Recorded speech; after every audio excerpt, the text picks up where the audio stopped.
ইরানের কাছে সময় আছে আর মাত্র ২ মাস, এমন হুমকি দিয়েছেন মার্কিন প্রেসিডেন্ট ডোনাল্ড ট্রাম্প। এদিকে ফিলিস্তিনের গাজায় স্বাধীনতাকামী সংগঠন হামাসকে নিধনের তকমা দিয়ে নিরীহ মানুষের উপর নির্বিচার অত্যাচার চালাচ্ছেন ইসরায়েলের প্রধানমন্ত্রী বেনিয়ামিন নেতানিয়াহু। ইহুদিবাদীদের বিমান হামলা থেকে রেহাই পাচ্ছে না শিশুরাও। অত্যাচারীদের বিরুদ্ধে ইয়েমেনের পর প্রতিরোধ বলয় গড়ে তুলেছে হামাসও। ইসরায়েলের রাজধানী তেল আবিবকে লক্ষ্য করে হামলা চালিয়েছে স্বাধীনতাকামী সংগঠনটি, আর এতেই সাইরেন বেজে ওঠে নেতানিয়াহুর রাজ্যে। অন্যদিকে গাজায় পুনরায় যুদ্ধ শুরু করাকে কেন্দ্র করে ইসরায়েলিদের মাঝেও তীব্র ক্ষোভ বিরাজ করছে। ইরানের পারমাণবিক ইস্যুকে ঘিরে সরগরম পরিস্থিতি হোয়াইট হাউসে। আয়াতুল্লাহ আলী খামেনির দেশটিকে কোনোভাবেই পরমাণু বোমা তৈরি করতে দেবে না যুক্তরাষ্ট্র। যদিও সমঝোতায় আসতে গত ৫ মার্চ খামেনিকে চিঠি লিখেন মার্কিন প্রেসিডেন্ট ট্রাম্প। তবে এখন পর্যন্ত যুক্তরাষ্ট্রের নয়া শাসকের চিঠির কোনো জবাব দেয়নি তেহরান।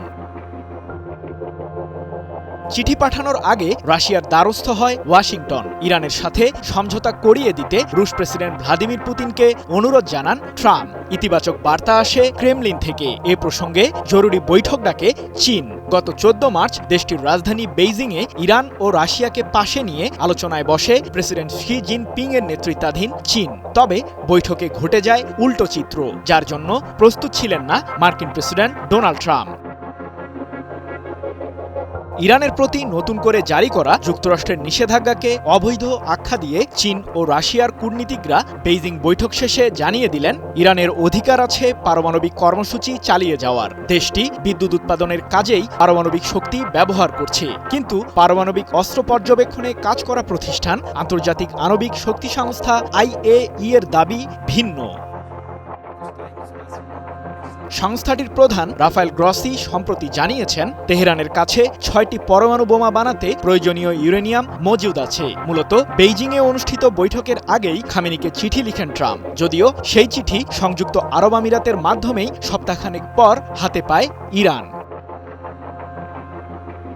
যুক্তরাষ্ট্রের ৪৭তম প্রেসিডেন্টের চিঠি নিয়ে আন্তর্জাতিক গণমাধ্যমে চলছে তোলপাড়। পারমাণবিক ইস্যুতে সমঝোতায় আসতে ইরানকে মাত্র ২ মাস সময় দিয়েছেন ট্রাম্প, এমন দাবি মার্কিন সংবাদ মাধ্যম এক্সিওসের। এ প্রসঙ্গে ১৯ মার্চ একটি প্রতিবেদন প্রকাশ করেছে লন্ডন ভিত্তিক সংবাদ মাধ্যম ইরান ইন্টারন্যাশনাল।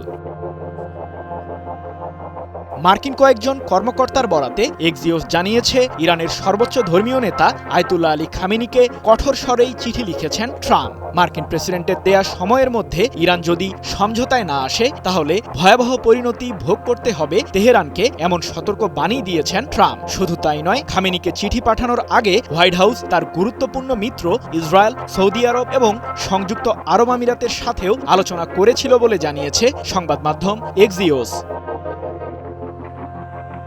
এর আগে গত মাসে ইউরোপের একজন কূটনীতিক ইরানকে সতর্ক করে বলেন, আগামী অক্টোবর মাসের মধ্যে তেহরান ওয়াশিংটনের সাথে পারমাণবিক ইস্যুতে সমঝোতায় না গেলে ইসরায়েলের সহায়তায় ট্রাম্প প্রশাসন ইরানে হামলা চালাবে।